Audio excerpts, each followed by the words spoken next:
एक कहानी से मैं अपनी बात शुरू कर रहा हूं। अकबर और बीरबल से कौन परिचित नहीं है? अकबर और बीरबल सभी लोग जानते हैं। जानते हैं आप लोग? धन्यवाद। अकबर और बीरबल किस्सा और कहानी मुहावरों में बहुत प्रसिद्ध हैं। बातों को समझाने के लिए कुछ उदाहरण लिए जाते हैं और कुछ उदाहरण देकर ही हम आपको कुछ समझाना बताना चाहते हैं, जताना चाहते हैं। हुआ क्या, अकबर की सभा लगी हुई थी। अकबर की सभा लगी हुई थी और सभा में क्या चर्चा होती है? स्वाभाविक है, घर में हम अगर मीटिंग रखते हैं तो घर के विषय में चर्चा चलेगी। अगर समाज में है सामाजिक मीटिंग तो सामाजिक चर्चा चलेगी। वहां राजसभा की चर्चा चल रही है। अकबर की सभा में क्या चल रही है?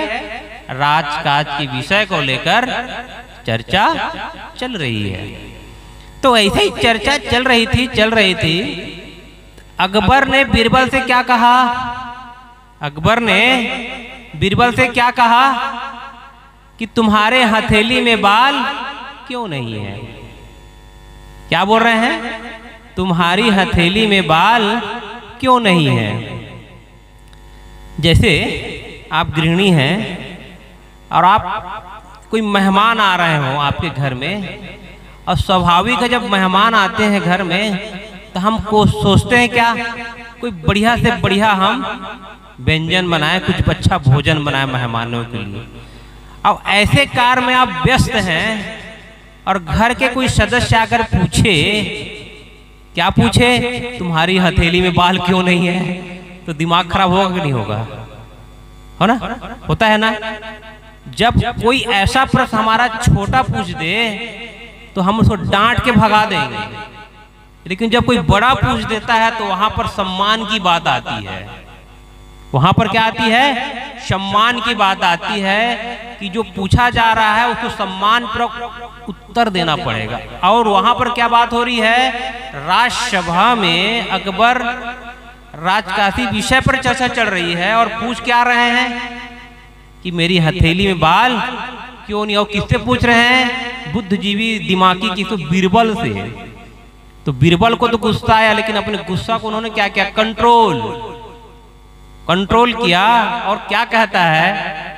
हुजूर, आपकी हथेली में बाल इसलिए नहीं है क्योंकि आपने प्रजा का खूब ध्यान रखा और प्रजा की सेवा के लिए आपने बहुत से काम किए आपने प्रजा के सुख और शांति के लिए। उसके पश्चात जो भी संत गुरुजन साधुजन उनके लिए भी आपने अथाह प्रेम बरसाया। समय समय से ज्ञान सत्संग कराया, भंडारा कराया और लोगों के लिए आपने सदैव कुछ न कुछ आपके दिल से उदार भाव निकलता रहा और आप अपने राजकोष से धन देते रहे, लुटाते रहे। इसलिए आपके हथेली के बाल देते देते घिस गए। आप लोग भी दे रहे हैं, घिस गए आपके बाल ना? तो आपके जो हथेली के बाल क्या हैं? दान देते देते घिस गए। बहुत अच्छा। जब एक प्रश्न का समाधान होता है तो दूसरा प्रश्न खड़ा हो जाता है। अकबर ने बीरबल से क्या कहा कि मेरे हाथ तो दान देते देते हथेली के बाल घिस गए, लेकिन बीरबल ये बताओ तुम्हारे यहाँ हथेली में बाल क्यों नहीं है? तब बीरबल ने कहा, हुजूर, राजकाज के ऐसे ऐसे बहुत से पेचीदा कार्य आए, ऐसे ऐसे मोड़ आए राजकाज में जिसका निवारण मुझके द्वारा हुआ, मुझसे हुआ। और इस संकट के घड़ी में मैंने बहुत आपका साथ दिया। उस घड़ी संकट के घड़ियों को निवारण मैंने किया तो आपने खुश होकर मुझे क्या किया? दान दिया, पुरस्कार दिया। तो मेरे हाथ दान लेते पुरस्कार लेते लेते घिस गए। देखो कितना सटीक उत्तर उन्होंने दिया। पहली बात कही तो राजा को उन्होंने प्रसन्न कर दिया, क्योंकि भैया आपने बहुत कुछ किया और आपने दान दिया, इसलिए हथेली के बाल चले गए। लेकिन दूसरा प्रश्न जब कर रहे हैं उसमें भी राजा को क्या कर रहे हैं, राजा को खुश कर दिए और अपनी बात उन्होंने कह दी। लेकिन जब एक प्रश्न दो, तीसरा प्रश्न फिर शुरू हुआ, अच्छा ये बीरबल ये बताओ, ये जो सभा बैठी हुई है, जो जनता बैठी हुई है, इनकी हथेली में बाल क्यों नहीं है? तब बीरबल ने कहा, हुजूर आपने पिता धर्म निभाया, किसी के लिए मन में छल कपट नहीं रखा, उदार भाव से सबको देते रहे देते रहे देते रहे। लेकिन ये जो जनता बैठी हुई है, ये जो प्रजा बैठी हुई है, ये कह रही है हाय मुझे नहीं मिला, हाय मुझे नहीं मिला, हाय मुझे नहीं मिला।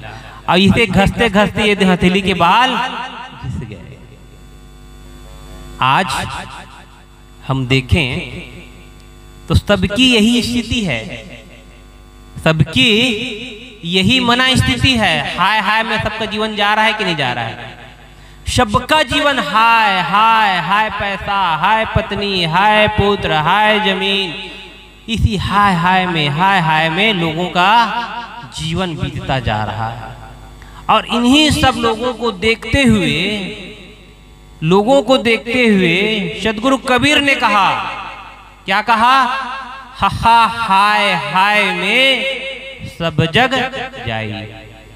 सब जग मतलब सारे संसार के लोग बहे जा रहे हैं, पानी की धारा की तरह हाय हाय हाय हाय में लोग बस कहा जाते जा रहे हैं, फिसलते जा रहे हैं। तो सदगुरु कहते हैं हा हाय हाय में सब जग जाई, हर शोक सब माही समाई, हकरी सब बड़ बड़ गयो, हाहा का मर्म कोई नहीं पायो। सदगुरु कबीर की जो वाणी उन्हें कहते हैं, तो उसके पीछे वो उदाहरण जरूर देंगे। कोई भी बात जब सदगुरु कबीर कहते हैं तो पहले उदाहरण देंगे, अपनी बात कहेंगे, फिर अपनी उदाहरण देते हैं। जैसे एक छोटा सा उदाहरण मैं दूं, जो तिलमाही तेल है, जो चकमक में आग, तेरा साईं तुझ में जाग सके तो जाग। देखिए सदगुरु कबीर साहब कैसा उदाहरण देते हैं। जो तिलमाही तेल है, सरसों के दाने में तेल है, तीली के दाने में तेल है, मूंगफली के दाने में तेल है, भुट्टे के दाने में तेल है, लेकिन हमें दिखाई देता है क्या? किसी को दिखाई नहीं देता है, लेकिन किसी माध्यम से हम उसे निकाल लेते हैं और उसको अपने जीवन में प्रयोग करते हैं। तो सदगुरु कबीर एक उदाहरण दे, जो तिलमाही तेल है, जो चकमक में आग, चकमक माने पत्थर, दो पत्थरों को आप जब टकराते हैं तो क्या होता है? उसमें से क्या निकलती है? चिंगारी, आग निकलती है ना। तो दो उदाहरण दे दिए, जो तिलमाही तेल है, जो चकमक में आग, हो गया उदाहरण। अब अपनी बात कहते हैं, तेरा साईं, तेरा परमात्मा, तेरा खुदा, तेरा गाट कहाँ है ना? है कि नहीं है? ये जो सांसें चल रही हैं, ये जब तक ये सांसें चल रही हैं तब तक आपका वजूद है, आपका नाम है। और जैसे ही सांसें चली गई तो क्या बोलते हैं? मिट्टी। सही है ना? तो इसी शब्द को कहते हैं, जो तिलमाही तेल है, जो चकमक में आग, तेरा साईं तुझ में जाग सके तो जाग। सदगुरु कबीर कहते हैं, तेरा ईश्वर, तेरा परमात्मा, तेरा खुदा तू है, तू समझ अपने आप को। तो मैंने ये थोड़ा सा अपनी बात जो मैं कहने जा रहा था उससे हट के मैं आ पाया, अब मैं मूल विषय पर आऊं। तो सदगुरु कबीर कहते हैं, हा हाय हाय में सब जग जाए। अब हम तो एक सामान्य लोग हैं, हम लोग एक सामान्य लोग हैं और एक सामान्य सा हमको हमारे जीवन में हाय होगी। सामान्य सी थोड़ी हमको पैसा मिल जाए तो हम ये खरीद लें, थोड़ा हमको पैसा मिल जाए तो हम अपना घर अच्छा बना लें। ये हम जैसे थोड़ा सा पैसा मिल जाए तो हम पशु के लिए अच्छा जगह बना लें, ये हमारी सोच है। लेकिन जिसके पास पैसा का अंबार लगा हुआ है, जिसके पास पैसा का अंबार लगा हुआ है, ऐसे लोगों का भी जीवन हाय हाय में बीत रहा है कि नहीं? जैसे एक क्रिकेट खिलाड़ी कितनी प्रसिद्धि है उसकी, कितनी प्रसिद्धि है और खेल के जगत में इतना बड़ा नाम है और वहां उसको पैसा की कोई कमी नहीं, अंबार पुरस्कार पे पुरस्कार मिल रहे हैं, पैसे पे पैसे मिल रहे हैं। लेकिन ऐसे खिलाड़ी देखे गए हैं जो पैसे के नाम पर बिक गए, पैसे के नाम पर बिक गए। ये है खेल जगत की बात। अब हम आते हैं फिल्म दुनिया की दुनिया में। ऐसे ऐसे एक्टर हैं, हीरो हैं, हीरोइन हैं जिन्हें पैसे की कोई कमी नहीं है और उनकी कई फिल्में सुपर डुपर हिट हो चुकी है। लेकिन चंद पैसों के लिए वो ऐसे ऐसे कपड़ों का चयन करती हैं जिसे समाज में उपेक्षित दृष्टिकोण से देखा जाता है।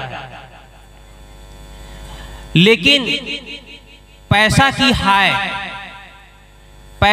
हाय और फैशन की दुनिया में हम ऐसे दौड़ जाते हैं कि उन चीज को समझते नहीं हैं और उस फिल्म दुनिया की इस जगत में रहकर जहां पैसों का अंबार है और हमें बहुत कुछ हमें मिल रहा है, वहां पर रह के भी आदमी गलत चीजों का सेवन करता है।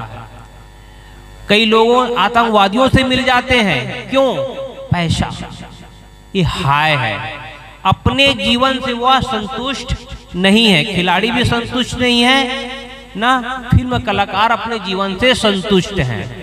आप किसी भी फिल्म दुनिया वालों के पास चले जाइए, एक्टर के पास चले जाइए, उसके जीवन में कहीं ना कहीं हाय लगी हुई है।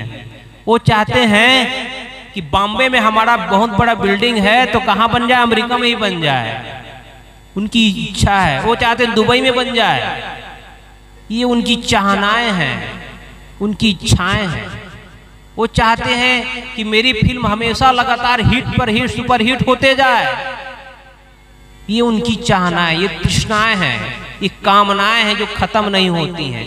जितना मिलता है उतना ही हमको क्या लगता है, कम कम कम, है ना? ये सबका अनुभव है, सबका अनुभव है। तो हम दो जगह चले गए, तीसरी जगह चल जाते हैं राजनीतिक क्षेत्र में। राजनीतिक के क्षेत्र में भी देखिए ऐसे ऐसे नेता हैं जो ने बहुत बड़ी उपलब्धि प्राप्त की, बहुत बड़ी उपलब्धि। उनका गुणगान हम जितना गाएं उतना कम है। लेकिन कई ऐसे नेता हैं जो पैसे के लिए भ्रष्टाचार कर जाते हैं, काला बाजारी कर जाते हैं और जो काम नहीं करना चाहिए वो काम कर जाते हैं और कहाँ चले जाते हैं, जेल। कई ऐसे लोग गए हैं, नाम लेने की जरूरत नहीं है, बहुत लोग गए हैं। तो ये क्यों? मतलब एक बार आप कोई सरपंच बन जाए, विधायक बन जाए तो उसको पैसे की कमी नहीं है।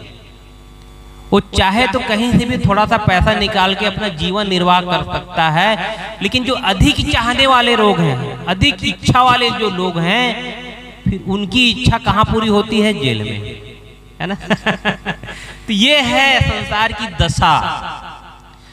तो हमने क्या क्या खेल, फिल्म और राजनीतिक। अब आए हम धर्म के क्षेत्र में। हम जिस पंडाल पे बैठे हैं, धर्म की गद्दी पर बैठे हैं, तो धर्म की गद्दी में भी बैठने वाले भी फिसल गए, है कि नहीं? धर्म की गद्दी जो जन समाज को संबोधित करने थे, जन समाज को ज्ञान की वर्षा करने वाले भी फिसल गए। इतने फिसले कि आज उबर भी नहीं पा रहे हैं, आज उबर नहीं पा रहे हैं, जहां के तहां फंसे हैं। ऐसे ऐसे महा तपस्वी हुए, जब उनकी योग्यता बढ़ी, उनका प्रचार बढ़ा, तो अपने को ही क्या बोलने लगे, कृष्ण हैं हम भगवान ही हैं। ये उनकी तृष्णा घुस गई भगवान बनने की। ये जो तृष्णा है, ये जो इच्छा है, जो कामना है बनने की, वो किसी की पूरी नहीं हुई क्या? किसी की पूरी? किसी की पूरी नहीं हुई। और आज ऐसे फिसले कि वहां से निकलना मुश्किल है। तो सदगुरु कहते हैं हा हाय हाय में सब जग जाए। ये जो बड़े बड़े लोग जब फिसल गए, तो हम तो सामान्य लोग हैं। हम लोग क्या हैं? एक सामान्य लोग हैं। हम लोग स्वाभाविक फिसलना ही फिसलना है, फिसल जाते हैं। लेकिन ये फिसलन रुक सकती है किससे? ज्ञान और बोध से। ये जो मन की इच्छा है, जो मन की तृष्णा है, ये ज्ञान और बोध से ही मिट सकती है। अगर ज्ञान और बोध है तो इच्छा और कामनाएं आपका कंट्रोल में हो जाएगा। और ज्ञान और बोध नहीं है तो फिर आप फिसल जाएंगे, जिसे कोई रोकने वाला फिर नहीं है। तो सदगुरु की वाणी है हा हाय हाय में सब जग जाइए। अब दूसरी बात कहते हैं हर्ष और शोक। हम सबके जीवन में हर्ष और शोक है कि नहीं है? सबके जीवन में दुख और सुख है। किसी गायक ने गाया है, सुख आते हैं, दुख आते हैं, सुख आते हैं,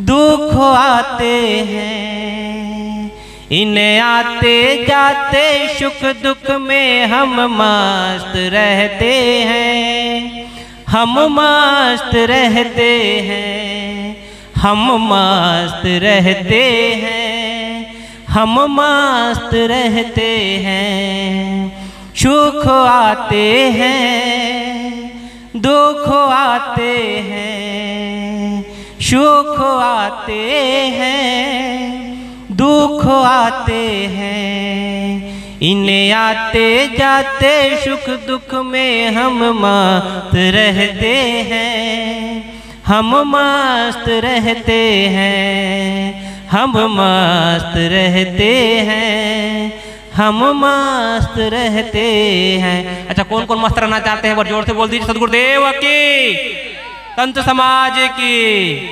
तो आप लोग मस्त रहना चाहते हैं। अब कैसे मस्त रहना है ये बताता हूं आपको मैं। एक आश्रम में गुरु और शिष्य रहते थे और बहुत ही अच्छा वो साधना भजन में लीन थे, ठीक है ना। ऐसा ही ग्राम अंचल था। तो होता क्या है, एक प्रेमी, एक भक्त आता है और महाराज जी को क्या देता है? गाय। एक दुहारू गाय उन्हें भेंट कर देता है, समर्पित कर देता है कि महाराज जी ये लीजिए, आप लोग इसे रखिए और जो कुछ इससे उत्पन्न होता है उसे आप अपना निर्वाह करिए। जब कोई दुहारू गाय हमें भेंट देगा तो हमें क्या मिलेगा? दूध मिलेगा, घी मिलेगा, दही मिलेगा, मिठाई भी मिलेगी।